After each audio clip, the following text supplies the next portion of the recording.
All right. This video has been a long time coming. Toni Morrison.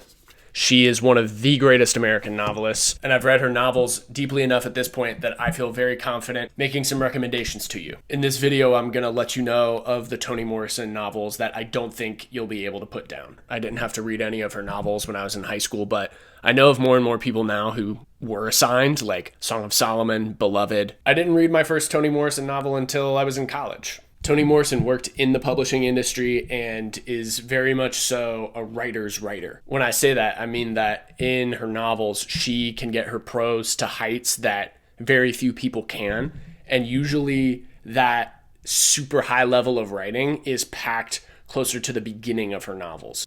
Her first novel, The Bluest Eye, is about a black girl who is mocked for her appearance, and she ends up wanting to have blonde hair and blue eyes. This one's pretty tight. A lot of the greatness of it is sort of understated. So think kind of iceberg theory, Hemingway, though Toni Morrison's prose is more lush than an Ernest Hemingway. And especially since this is her first novel, I think this is as good a place as any to start, especially if you know you want to read multiple books by her. Beloved is one of the Toni Morrison novels I've reread, and this book is intense. When I think of Beloved and another work to compare it to in American literature, I often think of Child of God by Cormac McCarthy.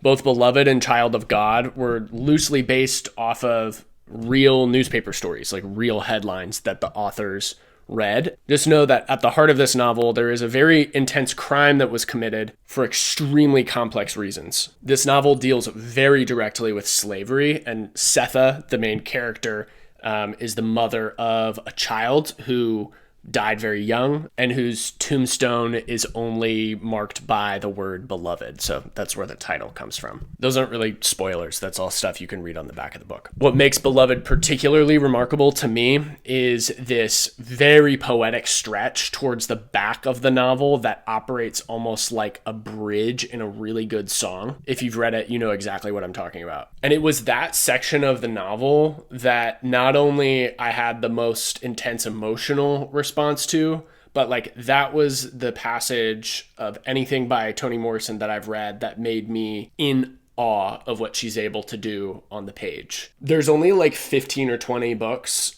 that I own that I somewhat regularly will pull back down off the shelf and just take a peek at, especially if I'm kind of starved for inspiration. And Beloved is one of them. But for as great as Beloved is, there are two Toni Morrison novels that I think you absolutely cannot go wrong with. I'll start with my personal favorite, Sula. I've had this Kindle for a little over 10 years, and Sula was one of the first 10 or 15 books I ever bought on it. The structure of Sula is very unique, and that is reflected in the setting and also the sentences.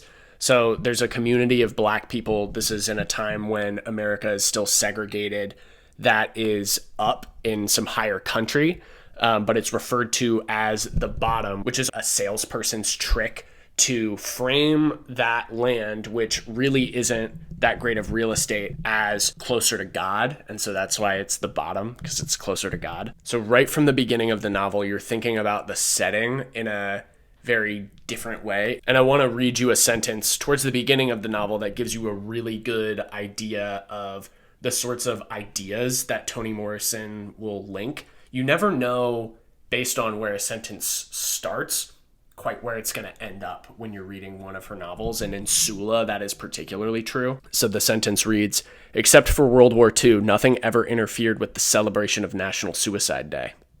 One of the things that I love about Toni Morrison, and it kind of surprised me at first, is the intensity with which she will write about really intense subjects. Just a few of the subjects she takes on unflinchingly are infanticide, murder, slavery, and that's just the tip of the iceberg. I'll definitely be making more videos about specific Toni Morrison novels because there are a few that I really want to talk about in greater depth, like Sula. So if that's something that's interesting to you, definitely consider subscribing. The Toni Morrison novel that I really don't think you'll be able to put down is one of her most acclaimed. A lot of people love it, Song of Solomon. What's really unique about this novel compared to other Toni Morrison novels is that most of the characters in the novel are men. But more broadly, it's about a black community. Let me know which of Toni Morrison's novels is your favorite if you've already read some of hers. I've left a lot of them out, including Home, which is her last novel. It's another short one, and so if you're looking for something short to start with,